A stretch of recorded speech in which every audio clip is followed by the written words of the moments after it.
Good evening, everybody. Where did my save game go?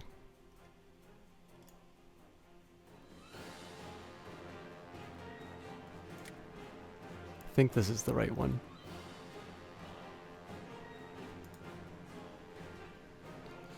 I'm actually also going to take a minute, and there's going to be some drop frames for a little bit, just because I would like to hear the audio quality.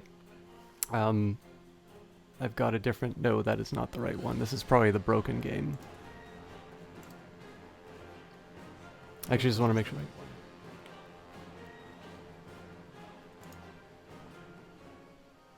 I'm actually also going...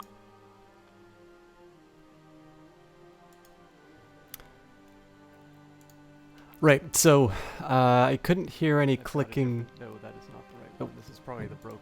Okay.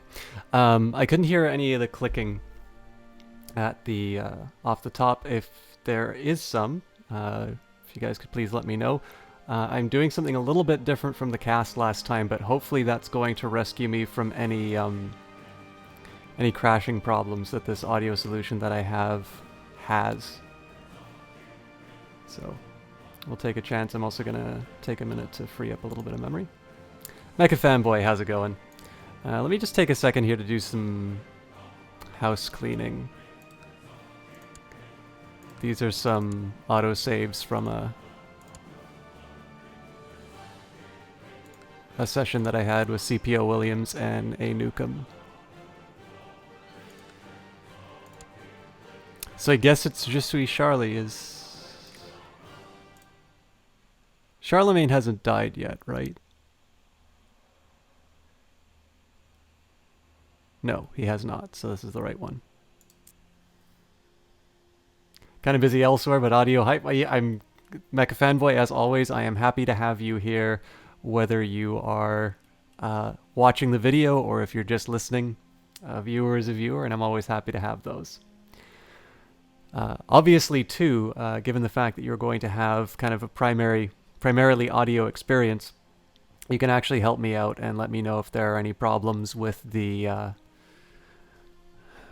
new version, or the new audio solution I have. I know it was a Monday stream that the problems came up on, but something tells me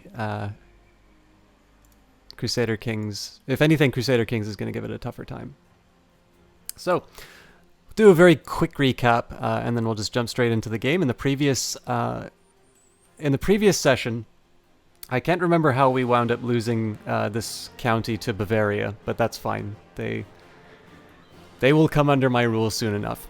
But we started to play through as Charlemagne. We had to give up our original one because Paradox released a patch which basically turned my previous save into this absolute fantasy land. The patch still isn't really fully functional yet. You'll notice that the shields are all messed up, but these are, I guess, the consequences of being a Mac gamer. Hey Carney, how's it going? What else? So the automated events kind of forced me to take over the Saxons. Of course, we ended on the appropriate note of burning down the world tree. One thing that I do know, both from history and also from playing the game, is that there is a danger of a Saxon rebellion triggering at any point, and it's a fairly strong force, although I believe I didn't really test this that much because I only really played one game where it happened. They seem like relatively weak troops, so that's something that I kind of need to keep in mind. We still have not formed an empire yet, either as the Holy Roman Empire, which would require us to take Italy, or to create the Empire of Francia, which would just simply require me to spend 400 gold. So what we'll be doing on this playthrough is working our way towards invading Lombardy in order to become the King of Italy and put ourselves into a position to create the Holy Roman Empire, anticipate the rebellion that will occur in the north, and just generally kind of try and manage this this vassal problem that we have. What I would ideally do is keep my empire, and I would be able to manage everything. I'd basically be able to manage vassals at a duke level or lower. my cheat code could be to give a kingdom to somebody, but ideally I'd like to keep as many of those titles to myself as I can for as long as I can. There's actually some things I was thinking about in terms of the way that Gavelkind works. I actually think Gavelkind is not as bad if you're an emperor, but I don't really need to worry so much about it just because I actually still need to have an heir. So as far as what we're going to do, I guess I can jump into the game to talk about my ambitions for this particular session tonight. By the way, thank you to the people who followed between when I was on the streaming last night and today. I see I've got a couple of extra follows as well. M Hunt, if you're here, thanks a lot for following at the end of Jesse's cast. So the biggest thing that I'd like to do by building the Empire of Francia is it'll finally give me access to Brittany. And, I mean, obviously we can then move on to taking Lombardy. It actually also gives me a CB on, it should just be Baden, but let's see if there's anything else that I can claim. So we go into de jure empires. No, we've actually already taken much more than we should. So theoretically we can also move down here. Obviously France doesn't extend this low now. The catch with this, of course, is that puts me against the Umayyads, who presently have 7,000 troops to my... How many do I have now? Oh, actually, I've got a fairly healthy amount.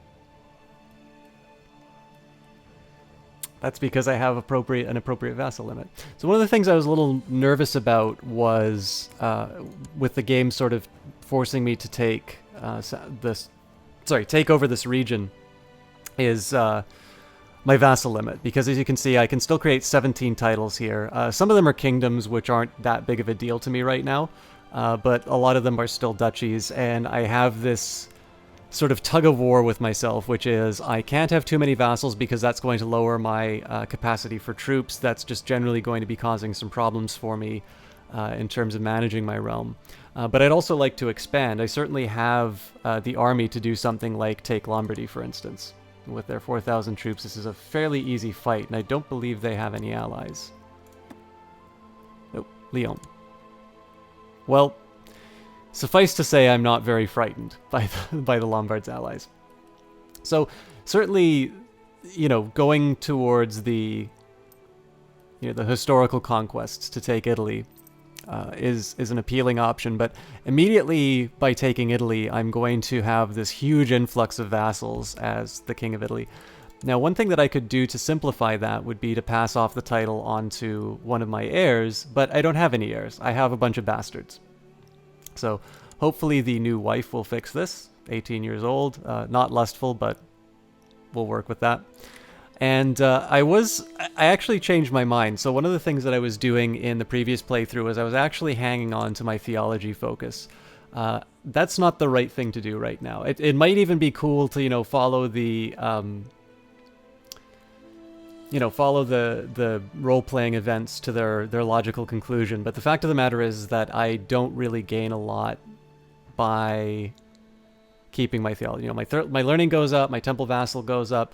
Arguably having better religious relations does give me a bit of money. It does potentially get me in good with the Pope. Not really, because it's temple vassals, and the Pope is certainly not a vassal of mine. Yet. So the fact of the matter is that I need to do either rulership, which will improve my stewardship, or business. My inclination right now is to go for a business focus, basically because let's consider the next set of problems that I'm potentially going to run into. I can even potentially ignore the difficulty of the Saxons. Yeah, so I can say Saxony, so probably Oldenburg. Wherever they wind up rising up. Let's pretend I didn't know about a Saxon rebellion. Right now, my option as far as unexpected wars is to borrow from the Jewry and potentially expel them if I can't pay the bills. Not exactly an ideal option. The other thing that I need to run into is that my conquests are currently on hold due to the fact that I really can't I really can't handle a huge influx of vassals from conquering Italy. Which means the way to get around that is to create new titles, to, to properly manage my realm. And the other thing, too, is I still have Gavelkind succession, which is going to be there for a while. To get the technology that I need to move to primogeniture succession, I think I need 3 more levels of legalism. Let me just take a quick look. So primogeniture, or primogeniture, however you pronounce it. So I still need to reign longer. Oh yeah, well I couldn't do it anyway because of my crown authority.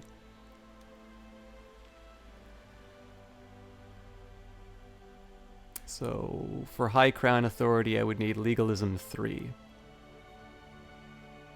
What are we looking at for my current legal? I've got legalism 1, so really I need to be working on getting legalism 2 in the first place, so I can get to the next level. Now, one way I could do that would be to send my spy master to go researching things, but I'm still dealing with potential rebels, so we will keep Mom where she is. I still have Mom as my spy master, right? Yes, good old Mom. Hey, Endors. Hey, M. Hunt. Yeah, I don't know if you haven't heard of Crusader Kings before. It's by a company called Paradox, traditionally a publisher, but they do have a game development branch. So the idea behind this game is that you will basically play in the Middle Ages with this DLC. I basically have all the DLC for the game except the very most recent one that they released called The Horse Lords. But basically, this is the earliest start that you can get to the game, which is the year 769. We're currently in 775, so you're not that far into the playthrough. You can sort of think of it as a real-time strategy game in the sense that I'm currently paused, but the way that the game is actually played is just this continuous flow of time, and then you can make whatever decisions you want in the pause screen. And of course, because of my very dialogue-heavy kind of cast, we frequently use the pause button and just, talk about things.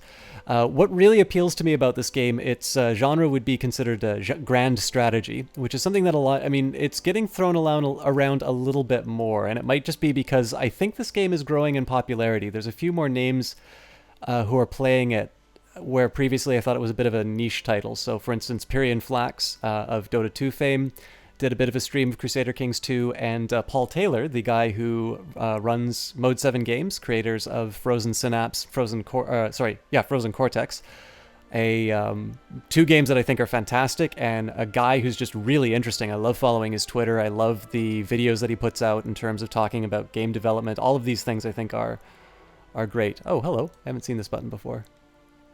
Oh, okay. I've already seen that menu. He apparently is a Crusader Kings fan, so it sort of seems like this game is becoming a bit more either better known or at least more fashionable.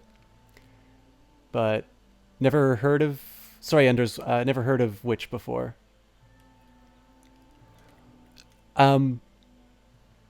So the simplest thing that I can sort of say about this game is obviously it takes place in the Middle Ages. You can probably guess this from the title as well. And what makes this unique is the contrast I like to draw is between Civilization 5 and Crusader Kings 2, or any of the grand strategy titles, where it sort of seems to me that Civilization 5 takes, I'll say, a concept that I'll borrow from economics. Oh, what am I doing here? Which is that of the social planner. So sometimes when we try to formulate a particular,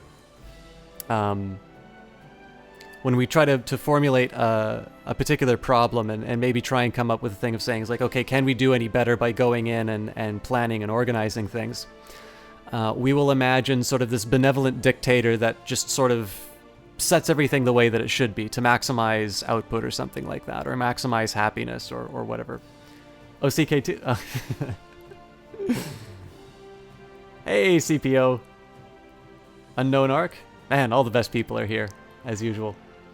But yeah, so Civilization 5 I like to think of kind of takes this role of the central planner, right? You play Caesar if you're playing Rome, Julius Caesar if you're playing Rome. You will be Caesar for the entire lifetime of your civilization. you don't need to worry about Caesar growing old and dying. You don't need to worry about him being assassinated. And if Caesar says that we're taking the United States and we're turning it into a police state, that happens overnight. You just click fascism and congratulations. The United States is now a police state, despite the fact that I believe that there are things inbuilt in the organization of the United States and much about the history of that country that would actually make that an extremely difficult thing to accomplish. Certain... Let me turn off my notifications. Thank you for the follow, M. Hunt.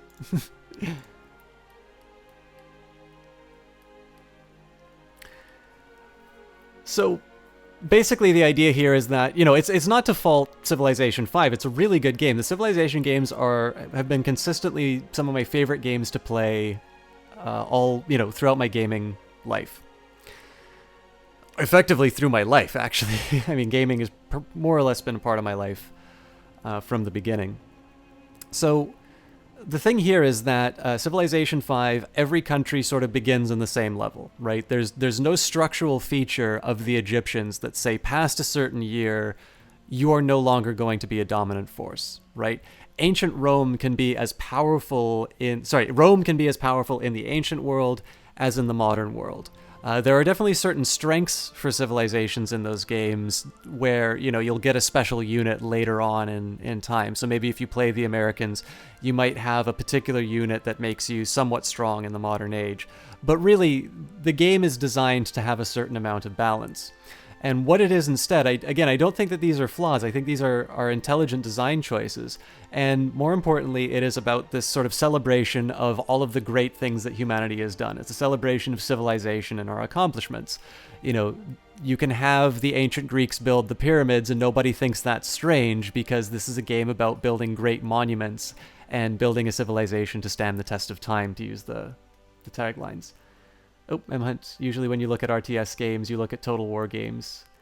This game looks more polished and less buggy than Total War. Well, you can see you can see one of the visual bugs that they introduced in the new patch. I noticed there's actually a lot of comparisons that get made between this and Total War. Unfortunately, I've not played enough Total War to be able to make the appropriate comparison, but I think it is... I think it's a fair one, given the comments that I get in chat. Hey, Raging 10-year-old. Good to see you again. So, and again, it's unfair of me to call this directly RTS, because of course RTS, you start thinking of things like StarCraft, which this definitely isn't. But the big thing that I like about this game is it definitely concerns itself a lot more with your individual relationships with your vassals. So one of the big things on this playthrough has been that I've got a lot of vassals. I've got people who are under me. The amount of authority that I have, I've gone from minimum, which is effectively autonomous vassals, to limited crown authority. It's going to be a very slow passage for me to increase my authority. This is going to be a generational affair. And in addition to that, I could maybe decide, let me just raise taxes. It's not enough for my feudal lords to give me army levies. I want them to actually pay cash as well. I can try and institute that law, but they're going to have to approve it, right? It's this idea of heavy is the head that wears the crown. Just because you want to do something, just because you want to turn the United States into a police state, doesn't mean that everybody else wants to do that. And so you actually need to fight to have your interests represented. So one of the things that the game does to prevent you from becoming too powerful, and I think is fairly consistent with historical experience, is you have a vassal limit. If you have too many vassals, your whatever political entity, I'm not an empire yet, although I'm working on it.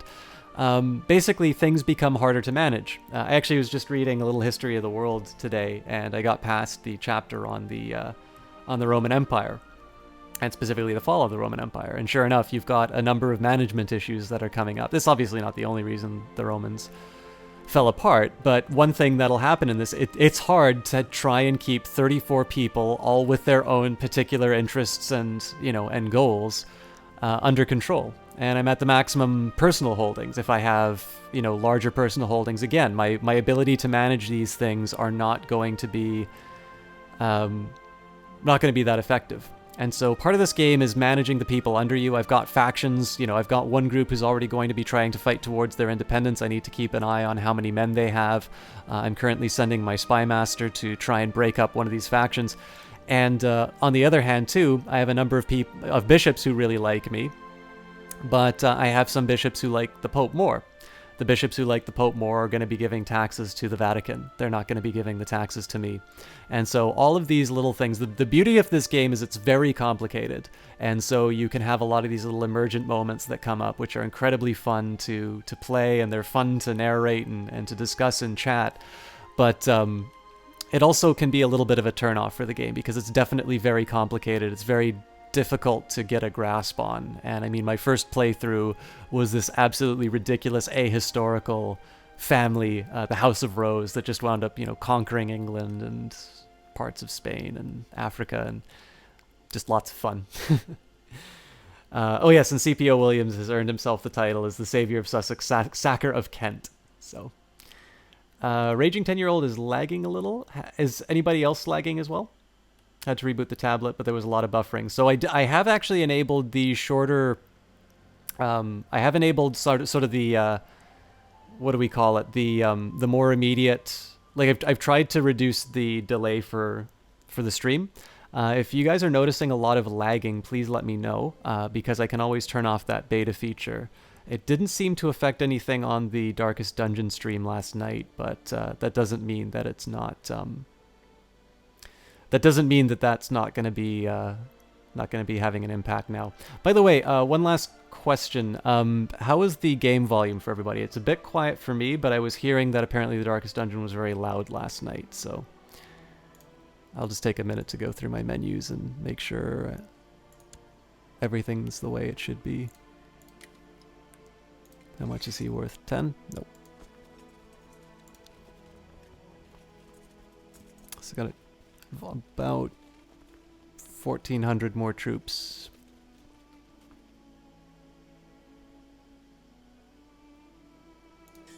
So in reality, I've probably got closer to 8,000 troops once I have my full strength. I could improve my siege equipment. Actually, that's... I don't actually have any cavalry, so I think siege equipment's the better call here. And what else? I think I'm collecting taxes in my most profitable... Yeah, I don't own any of those other zones.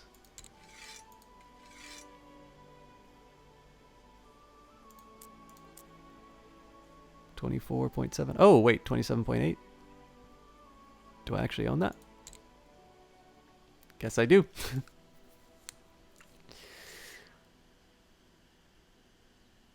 Had to reboot your tablet. There was a lot of buffering for you, but this game seems overwhelming for you. So, okay, everybody's getting a little bit of lag. Tell you what, guys. Let me just... I don't know if I'm going to have to reset the stream for this, but let me just take a minute and load up my settings for Twitch. And I'll get rid of the... stream delay feature. Seems to come and go. Interesting. I think I'm just going to get rid of it because it's... we've kind of gotten used to having a larger delay. I'm glad to hear about the volume. I won't reset the stream for this, but it should... it shouldn't matter. You're probably going to get a little bit of lag just while I navigate these web pages. And reduce stream delay. So the specific, I'll just give you an idea of what it specifically words here. If interaction with chat is a focus for your stream, we encourage you to try the reduced delay option. Viewers will see your reaction to their messages sooner, but some of them, especially those with poor connections, will be more likely to experience buffering. Now, the fact of the matter is that I don't actually... Hey, I didn't know I banned somebody. I don't know what you did to Beast Gamer, but if you are here, feel free to send me a message so I can ignore it. Absolutely, yeah. I definitely think a small delay is much better than buffering. Buffering actually pulls me out of a stream. So the fact of the matter is we've gotten used to the small delay. And the fact of the matter is I don't actually think the buffering issues will be caused by other people's bad internet connections. I think it's going to be caused by my bad internet connection. So it's probably better that we just go with the stream as we have before. Sorry if this is going to cause some interruptions for people. If there's still lag problems, let me know, and I'll maybe reconsider resetting the stream. But we're about half an hour in. We still haven't done anything yet. So M Hunt, I don't think I did a very good job of explaining what Crusader Kings 2 is about, but maybe we can pick it up as we go along. So I talked a little bit. I know the previous game I said I wanted to see where the theology path went, and certainly it'd be nice to get the achievement for gaining the theologian trait, but realistically there are other priorities I have for my realm right now. So I talked about the fact that I'm at my vassal limit, and I really need to bring that down. Money is also preventing me from forming the Empire of Francia. So right now, I have those two priorities, in addition to the fact that I'm kind of expecting a rebellion to happen at any moment, which means that it would be nice to be able to hire mercenaries if for whatever reason my troop strength isn't what it would need to be. So with that in mind, I am going to switch my focus to business. It gives me a stewardship of +2. I could do rulership, which gives me a bonus to stewardship as well, but I believe if I do the business focus, it will give me a bunch of events which will, how do I put this? It'll give me sort of these role-playing events which can potentially make me some money. So what I'm doing here is I'm going to be locking myself into this focus for 5 years, but again, because I've got 17 titles that I want to create, and of course steel wins battles, gold wins wars, I don't feel that bad about going for the money. All right, Unknown Arc, have a great evening. Thanks a lot for stopping by, and hopefully we get to see you before the end of the cast, but if not, we will see you next time. So what we do here is we unpause, we'll just go at a 3 bar. And right now, we're kind of at a point where we're consolidating. So when I do my introductions to this game, I usually try to talk about focusing on your individual ruler and then start moving out to the advisors and things like that. You can notice that all of my advisors are either doing a particular task right now for me, or they are, like, so they're, grayed out, which means I've recently assigned them, or they're already doing work which I want. So for instance, Mom is busy taking care of the dangerous factions. All right, so we've got a plot to kill one of my courtiers, which I don't really care. Still don't know what the ignore option does. Are you talking about ignore in Twitch? Because I didn't even know there was an ignore button.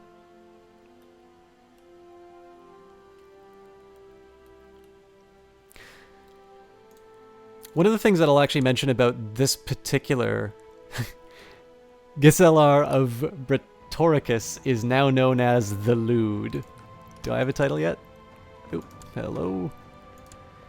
So we've got a message for Call to Arms. Dear son-in-law, may you live in harmony and contentment. We request that you honor your obligation and answer the call to arms against the High Chief Volslav of Rashka.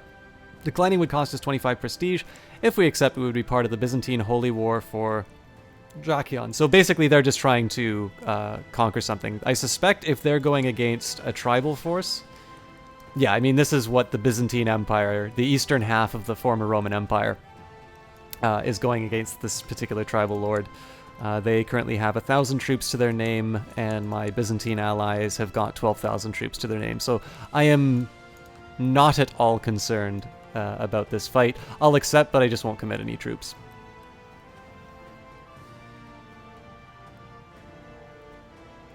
So where's our capital? Right now, I eventually want to move it to Paris, but that's going to require me to steal a title from the noble. For whatever reason, I don't seem to be able to do that yet. I suspect probably because I need to create the duchy, but I'm not entirely sure.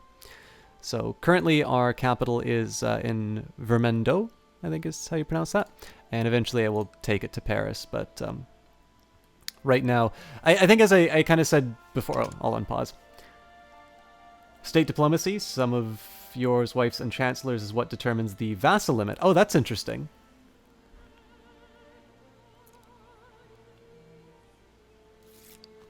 Yeah, ruler diplomacy bonus +4.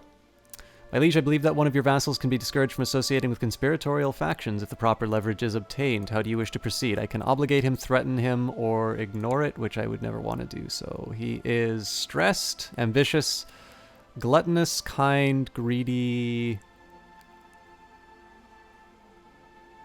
Let's threaten him.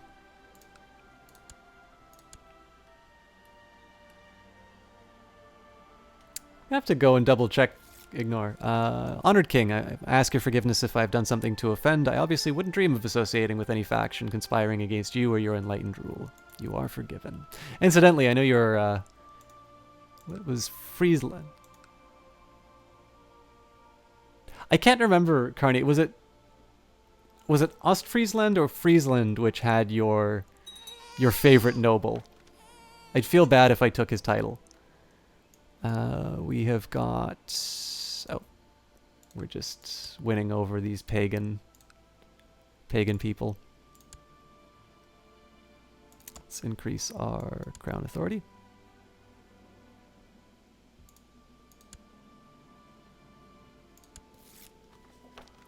Collected a tithe for 56 gold, which is nice.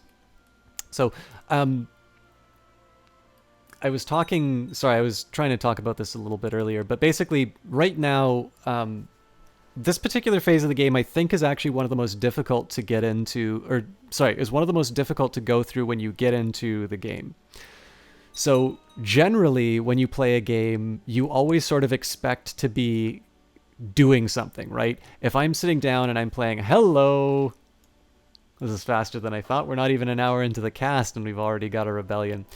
Widukind. The Saxons are a people that cling fiercely to their old traditions. After suffering defeats and conquest in spite of tenacious resistance, discontent has continued to simmer in the pagan Saxon lands. Raids on tax collectors, defiance of church duties, and all these things have been annoyances to the new rulers without really presenting any severe danger. Now, however, things seem to have changed. A rebel leader has emerged, and uniting the rebellious Saxons and gathering warriors for more concerted attacks. He calls himself Widukind, a name that means child of the woods, an obvious reference to an old pagan myths, and fitting to the hit-and-run tactics used by his forces thus far. The army he is gathering is growing, however. These indomitable Saxons! Where's Jessie Quill? I blame her. She's the closest representative of the German people that I have. Probably would get into these games if they had console ports. I cannot imagine playing this game with anything but a mouse and keyboard. How much of my kingdom am I going to lose when the current king dies? Absolutely none of it, because I have... Oh, I do actually have an heir, but it's my brother's heir. Pepin, who is currently in Lombardy, I believe. So, Widukind of the Saxon Rebellion has declared the Saxon Rebellion claim on the Saxony War for King Karl of West Francia. So, it's actually worth remembering. So, what's unique about this playthrough, where the House of Rose was basically just some... Where's Westmoreland? Yeah, it was basically just some count. Actually, is this guy a Rose? No, he's not a Rose, so screw him. Basically, the playthrough that I had no historical precedent. It was just some count off somewhere that I turned into an empire. Charlemagne, as probably most people in this chat are going to know, was a real guy. He did actually have a very large... large conquest, but he did have a number of genuine conquests, which we've maybe not exactly recreated in this game, but generally have done. So we burned the world tree. Is this why they're so mad, by the way? And sure enough, there was a rebel, Widukind, who did come up and actually cause some trouble.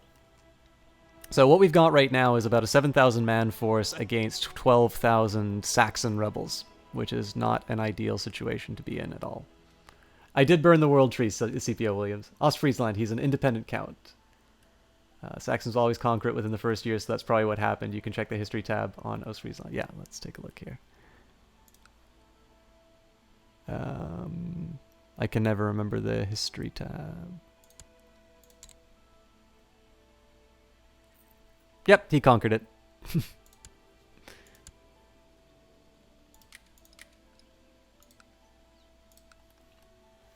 So what's a little bit unique about this particular playthrough is we've had a number of sort of role-playing events come up to sort of push us towards a more historical... I don't know if I should say a more historical playthrough because we're really not playing it historically, or at least kind of just try and align it. Endorses German, blame you. All right. Who wouldn't rebel under my rule? Exactly, Death Corset. My most common rulership style for those who are not familiar with this game is usually to just beat everybody into submission. So I got a couple things that I can do with this rebellion. The first, so I was talking a little bit about how in games like this, it's sometimes hard to wait. Like, so if I'm playing Quake, if I'm standing around doing nothing, there is, just blame the French. I'm the French right now. Well, Frankish at the moment, but I'm sure I can become French soon at some point. But anyway, so if you're standing around in Quake or you're standing around in Borderlands, nothing is happening. You're not gaining any advantage. In the case of Crusader Kings, it can actually be a good thing to just sit down and consolidate. Even more so in Europa Universalis 4, which actually gives you penalties for overextension. Now, in this case here, the game gave us something. This is actually a really fast rebellion. I've seen... I've played one game where the Widukind Rebellion actually happened quite late. So what I'm going to do here is I'm going to hold the control button. This basically just says call people to war. So this is going to get the Byzantines involved. Now, for some reason, they're actually currently being beaten by these tribals. It can't be because they're outnumbered. I think they're just taking dumb fights. So I have a little bit of a wait ahead of me. I'm of two minds about how to handle this situation. I currently have about 800 more troops that I can raise, which I think I'm going to wait for. Now, they're currently 12,000, so they outnumber me in terms of raw forces. Now, again, it's key to remember that these guys may not necessarily be as strong militarily, right? It's one thing to have an army. It's another thing to actually, have a well-trained, well-organized army. But one of the things that I've learned about this one is that you do not immediately need to kill the stack, right? At the individual battle, there's the battle and then there's the war. So what I can do is I can actually let them siege out some of these territories. And then what they're basically going to have to do is they're going to have to give up some of their troops to hold those territories. I think they're also losing... Yes, they're losing money for attrition. So it's 15% due to winter, base of 5%. And what else? It says maximum is 20%. Okay, fair enough. But their supply limit is 7k anyway, so they're basically going to be losing troops just by being here. So there's not necessarily there's no reason for me really to just run in and take these guys out. So what I'm going to do here is I'm going to sit for a little while. I'm going to wait for my personal levies to go up. My vassal levies are already at maximum strength. If I haven't called in the Byzantines, I'm going to do that now. But basically, I potentially have Byzantine allies coming in, and then I can also rely on these forces being reduced by the fact that they need to garrison the holdings that they're taking on their own. So I kind of wait for them to have their numbers whittled out, either through attrition or through trying to hold certain territories, and then before they can actually become a credible threat, I raise my army, and then I go and crush the rebellion once and for all.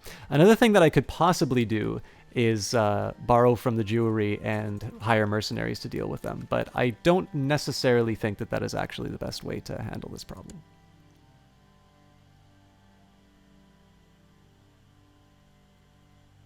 Hey T. Clark, how's it going? Haven't read global history in like 2 months. You'll do some Googling. He either murders them or sleeps with them. It's funny. They just kill everyone like usual. So yeah, M. Hunt, I'm not very good with history, to be perfectly honest. It looks like they're moving. Okay, this is actually really good if they're splitting up like this. Dear son-in-law, your wisdom and mercy are legendary. Of course I will honor my obligation and answer your call to war. Okay, looks like they're stacking up again.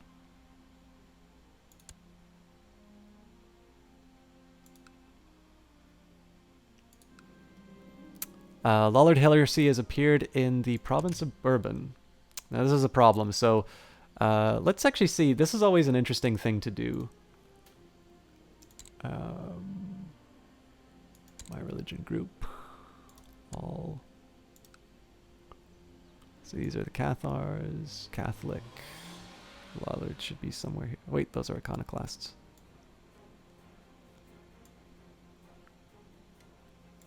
Mephesite? Yeah.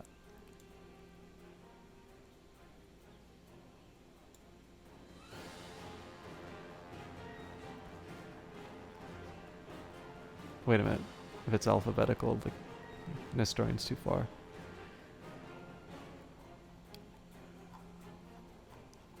There has to be at least one Lollard character at this point.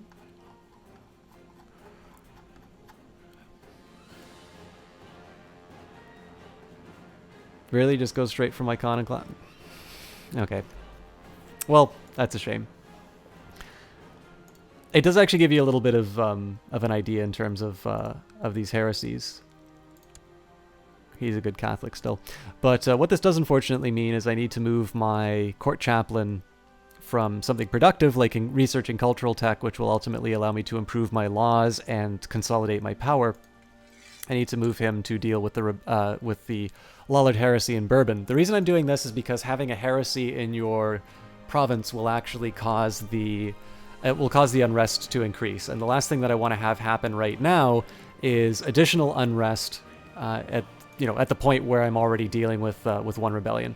Now again, I do have the advantage of having the Byzantines on my side for this war, and you'll notice that already they're down from 12,000 troops. So I am still going to wind up losing, territory. You'll notice that it doesn't actually matter. The land that they took was just worth 3/4 of a percentage point, so I'm not at all worried about the sort of the war being lost with those holdings. And the more of this that they do, again, they'll lose their troops to attrition, they'll lose their troops to garrisoning these relatively inconsequential territories. So at this point here, I'm feeling reasonably confident about my ability to win this fight. But with that in mind, I don't want too many rebellions popping up at once, because that's going to put a clamp in terms of where I can move my troops, as well as just mean that there's a larger number of forces that I need to fight. The other nice thing too is that I can still be making money. I'm making about 10 gold a month, not by having levies raised. So, Ronnie the Provoked. Oh yeah, so as M Hunt, I was saying about what's happening here. I just got another vassal.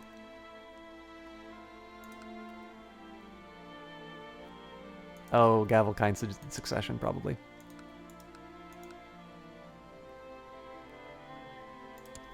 So I can appoint a new commander.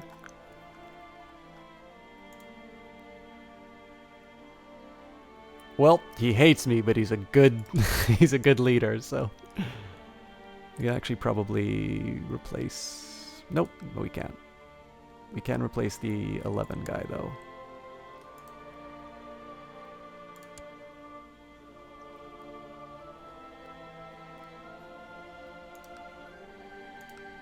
So now we're at -1%, but again, notice that we're all of a sudden at 10,000 troops. Now I probably actually just suffered my size because of this this increase to the vassal limit, which is a bit of a shame.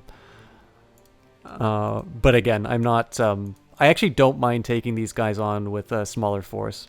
So sorry. Anyways, are we Christian Catholic or Celtic? We are Catholic. We are all Catholic, except these barbarians, but we'll deal with that. Catholicism is one of the oldest branches of Christianity, and the one that has the biggest impact on the history of Europe. The formal head of the religion is the Bishop of Rome, the Pope. Catholic bishops may pay tax to the Pope rather than their secular liege. Catholic rulers can set up anti-popes. The Pope can excommunicate Catholic leaders, which sucks in this game, by the way. The Pope can grant divorces. The Pope can grant the invasion casus belli. The Pope can grant claims on titles. The Pope can call for a crusade. Rulers can order adult unlanded courtiers to take the vows. And there is always a Pope, landed or not. So if I take Rome, there will still be a Pope who will probably not be very happy with me. So sorry, Emma Hunt. History recommendation. I am not that good on history. I do have a background in classics, so I know a little bit about ancient Greece and ancient Rome, specifically philosophy, but I mean, you can't really study these things without appreciating a little bit of the history. But I will say that a book I've really been enjoying recently has been Ernst Gombrich's The Little History of the World. So if you are looking to get back into history and you're not, need to be careful. They're taking... This number kind of ticks up a little more quickly than I thought. I think I'll let it get to 20% and then I'll levy up.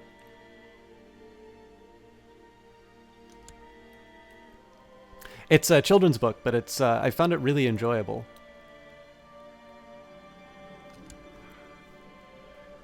Your mother comes to see you. My son, I am worried. Your court chaplain, Prince Bishop Adalbert, doesn't seem to have our best interests in mind when executing the tasks of his office. I fear that he may become a danger to your rule in the long run. I can say, you're right, mother, the court chaplain has to go. He is no longer court chaplain, loses, I think I lose 30 prestige. He lowers my, okay, so lower opinions, my mother loses prestige. She doesn't like him, he doesn't like her, and she gets angry at me. So she likes me by 100, so I'm not that worried about that. Let me just take a look and see if I have a better chaplain. Nope, he's really good at his job, so I will not get rid of Prince Bishop Adalbert. Let's see if that affected mother's opinion of me. Yes, it did. Special Minotiters, another commander. I thought I got rid of this Joker.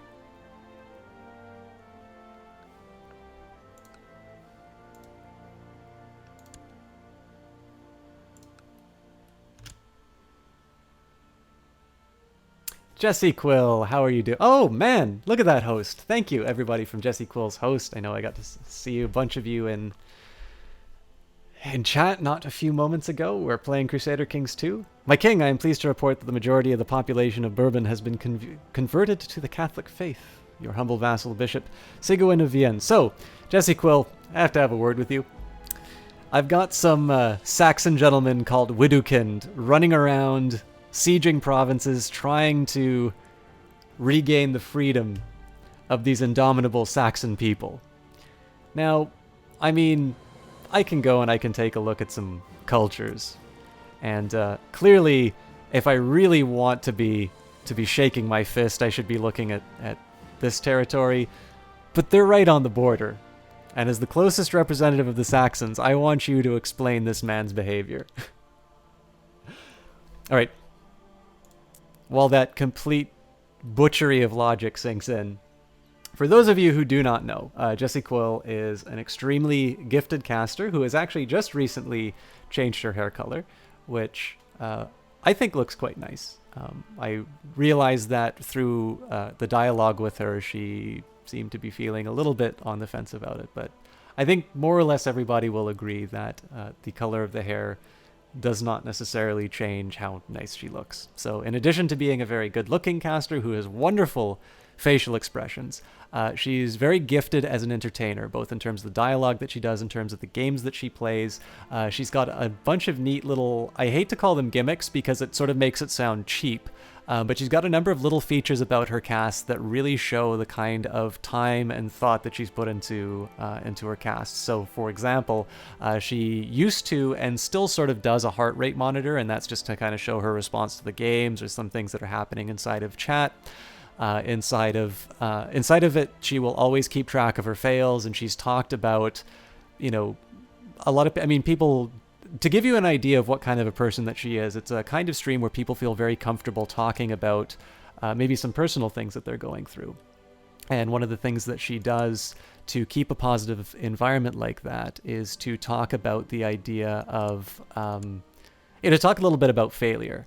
And one of the things that she does specifically is she will take the failures that she has in the game, and she'll turn that into, she'll basically convert that into the loyalty currency of the stream.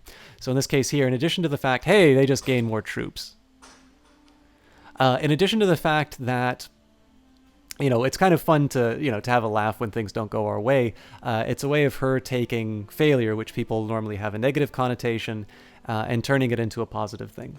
So those are just a few of the reasons. Overall, like, I really mean it when I say that she is somebody who is sort of an indicator to me in terms of the one of the people that well, sorry, I shouldn't say an indicator. She is one of the people that I look up to the most in terms of Twitch, in terms of being able to do a great cast, somebody who's clearly put some thought into what she does. And I mean, again, I think probably I should just use her taglines because they're all well chosen. The way she will call herself is the hot-headed, fail-counting, occasionally lewd streamer. I butchered that title. In any case, she is somebody who is absolutely worth your time. Most of you are following her already, but if the prattle that I've been going on has not convinced you already, I don't think there's any hope for you. She is one of the people that the streamers that you like, they're watching her on their free time. So, if you're not following her already, get on that. Really starting to see. Oh, hang on. Okay, let me pause here. When you're like a pagan or something and reform a religion, you can become the religious head. I thought I paused.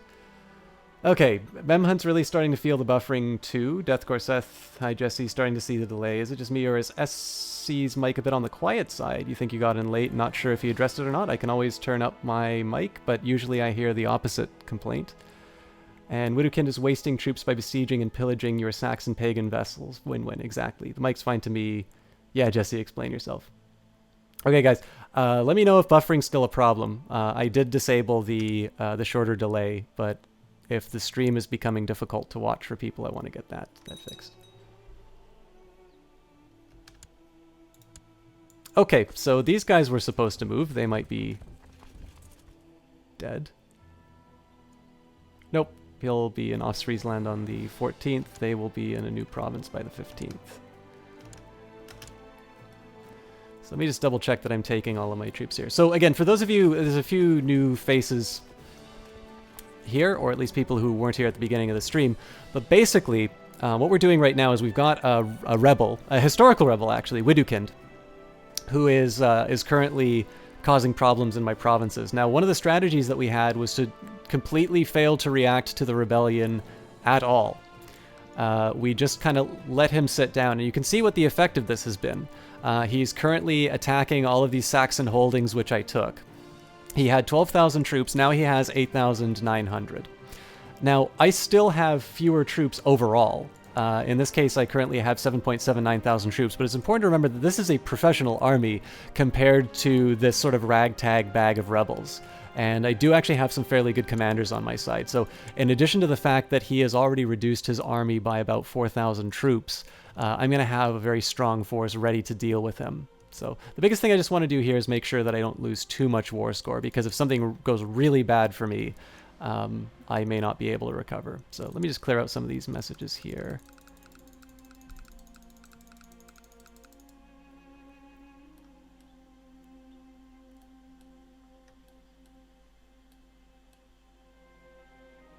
I have some explaining to do. Yeah, see, this is the thing. It's her German heritage. So this is not a German rebellion. This is a Saxon rebellion, but she's the closest scapegoat I could find. All right, I'm just going to take a quick look here. So he will arrive in Glare on October the 8th. They get out of there on October the 2nd, so I'm happy. M. Hunt also has German heritage. Man. So why don't you... Okay. So all you Germans in chat right now, let's go back and take a look at culture. Where are you, culture? So, this is the Germany that we own. This is the Germany we're about to own. And eventually I'll make Germania.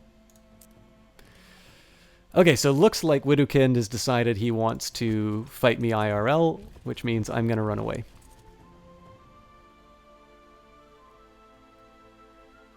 Okay, he doesn't want to fight me IRL that much.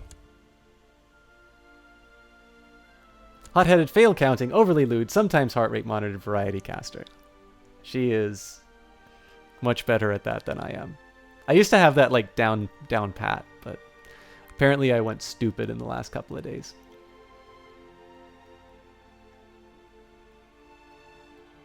Invictus Byzantium, who is this? You just got here? So I'm System Chalk. This playthrough is as Charlemagne.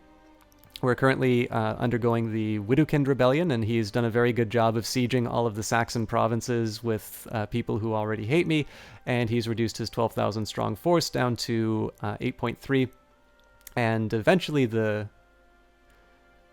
Byzantines will help us, maybe. Thank you, Jesse Quill.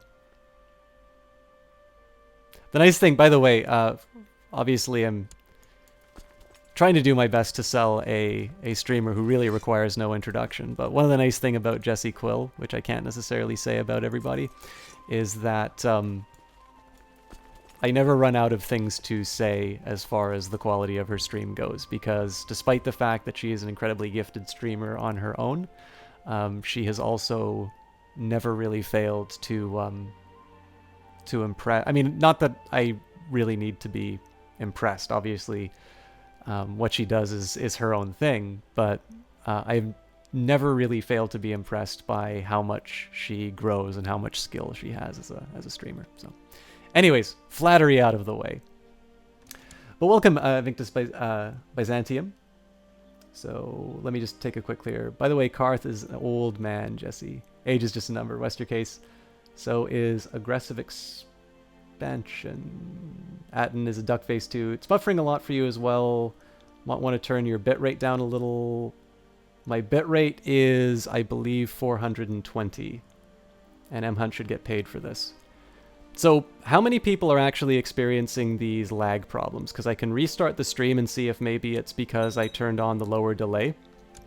But I am seeing the same names come up, and it's not that I want to discount your guys' experiences, but there are some other people who said that they weren't having these problems.